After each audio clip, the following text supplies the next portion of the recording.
The government has just handed down the mid-year update. It's known as MyEFO, of course. It could be the last update before the coming federal election. Our business editor, Ross Greenwood, is in town, which means it must be a big deal. He joins me here at the desk. So just out of the Treasurer's press conference, Ross, he's trying to paint this as better than the Coalition would have produced. In other words, you know, we're already in that tussle over the best economic management. You know, one of the things about any budget, it doesn't matter who you are, where you are, it's always where you start. To the comparison, and where they start this comparison is at PIFO, which is effectively just after the last election. And what they're really saying in this is, if you look at that and where the Coalition would have imagined the budget being right now, hey, we're doing much, much better. Now, you can see this in some of the numbers they come up with, but the reality is the budget deficit is deteriorating fast. So this is over the next 4 years. And effectively, over the next 4 years, this is $143.9 billion worth of losses, which is worse than what they were forecasting in May this year of $112.9 billion. So we're talking there about the best part of some $31 billion worse off the government will be. Now, the important part about this, Tom, is really that is going to add to the debts and the deficits. But heroically, over the longer forecast here, they're actually saying that in 10 years' time, this will actually come back into a surplus. Like, you know, the government's just had 2 surpluses. They hang their credentials on that, and they're saying, look, hang around for 10 years, we might get the same thing again. Second thing also is to look at this is because the government is spending more money. Effectively, the government is actually bringing in more money, but it's spending more money. And you can see this spending growth. Spending growth in this financial year up by 2.9%, the following year 5.7%, and the year after that 2.8%. The government said this is necessary on things such as Medicare, on things such as its extended childcare concessions that it will give out, things that it says are necessary, which it also says that the Coalition, if they object to those things, effectively are objecting to families getting extra compensation as well. There's also other aspects of this, and that is this is all dependent on the number of people who have got jobs. It depends on commodity prices. So if we go and have a quick look at some of the forecasts that are there, really it's one of these situations. You have a look at iron ore prices, pretty much steady, all of these, but much lower than the $100 a tonne that iron ore is right now. Metallurgical coal, which is used in steelmaking, $140 a tonne. It's sitting around those levels or a little higher now. Thermal coal, which is used for energy generation, $70 a tonne. In other words, this is where they get wriggle room in the budget. If those prices stay higher, there's more money longer term in the budget as well. And then when you go to things such as the unemployment rate, when you go to things such as the other economic data that's out there, Tom, some of those are broadly similar to where they were in the budget. And you can see here, say, GDP thinks it's going to be a little softer. Unemployment and the inflation rate are the same as what they were forecasting in May, but wages growth is off a touch. The important and controversial one is the net migration rate. And what this is all about is it's 80,000 people higher now than what they were forecasting back in May. In other words, more people in the country than this crackdown on migration. And the interesting part about that, of course, is that they're saying that ultimately many people are simply staying in the country longer than what they anticipated. Yeah, which sort of begs the question of how the Coalition will bring that down. That'll be a fight we hear about close to the election.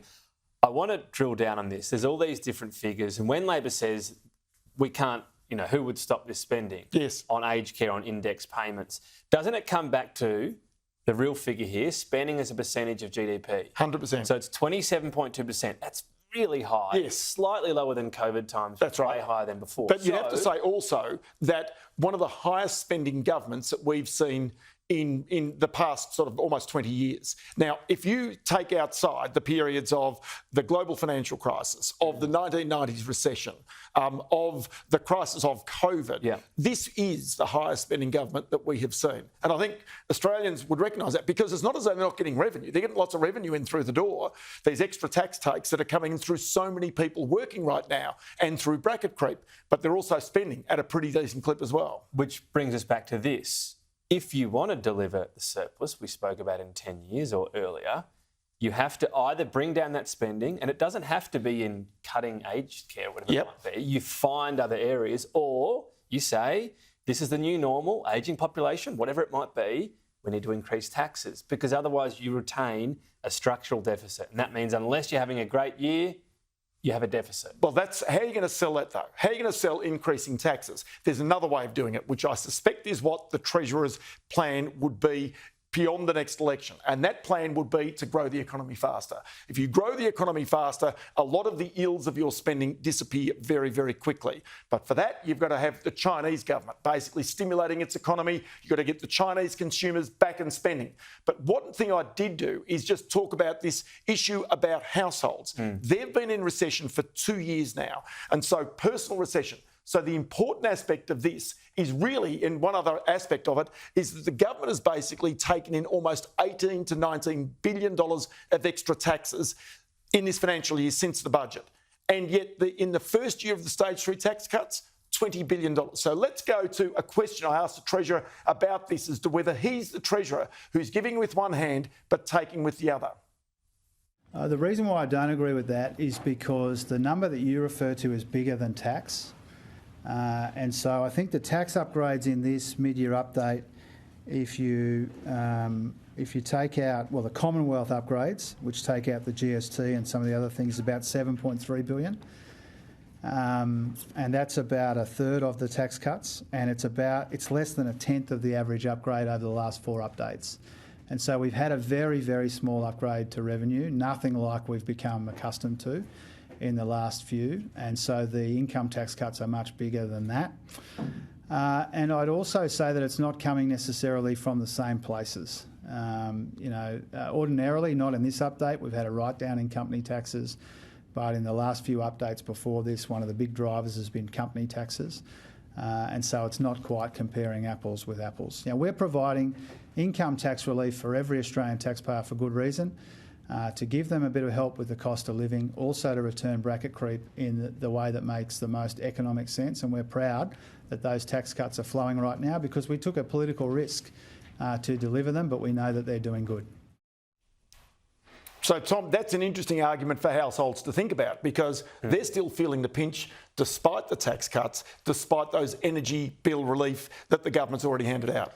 And when governments are asked, or the Treasurer is asked around another tax cut, and people go, oh, well, hang on, they're rolling out income tax cut phase 3. Your point is, overall, households have basically given that to the government. The invisible hand, inflation, we know it's working, it's been on steroids, so you get a huge announcement about here are your billions. Every day, incrementally, a little bit is handed back. And while you've got so many people in the workforce, 3.9% unemployment rate now, which the government forecasts will go to 4.5%, but still very strong employment numbers. But the reality is people are getting pushed up into the next tax bracket all the time. So therefore, the share of their income that's going to the government in tax continues to rise. So he was asked today about whether there's a scope for the Labor government, this government, to actually give out more tax cuts in the future. Now, you'd think that that'd be working against the Reserve Bank if they did that. But he actually said, well, listen, I'm not going to pretend what happens in the future parliaments, or whether it's us or whether it's a coalition government in the future.